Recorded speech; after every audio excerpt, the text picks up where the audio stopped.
আর বাপ সবসময় বাপই থাকে। হ্যাঁ, তো প্রত্যেকের আলাদা আইডেন্টিফিকেশন। আমি খুব কাছাকাছি দর্শকের রিয়াকশনগুলো নিতে চাই এবং তাদেরকে থ্যাঙ্কফুলনেসের জায়গাটা আমি তাদেরকে বলতে চাই নিজে। বিনোদন জগতে ঝড়, শাকিব খানকে চরম অপমান করলেন আরফান নিশো।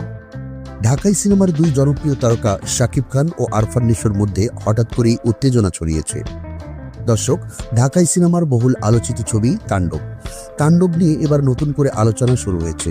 তবে এবার আলোচনার কেন্দ্রে নেই সিনেমার গল্প বা গানের দৃশ্য, বরং আলোচনায় ঘুরপাক খাচ্ছে আরফান নিশোর 1 মিনিটের একটি কেমিও চরিত্রকে ঘিরে, যেখানে এক রহস্যময় চরিত্রে দেখা যাবে আরফান নিশোকে।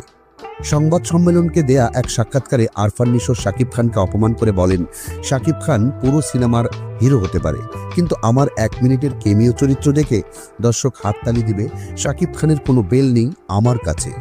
আরফান নিশোর এমন বক্তব্যে তোলপাড় মিডিয়া পাড়া। তো দর্শক, শাকিব খান ও আরফান নিশোর মধ্যে কে সেরা তা জানিয়ে দিন আমাদের কমেন্ট বক্সে।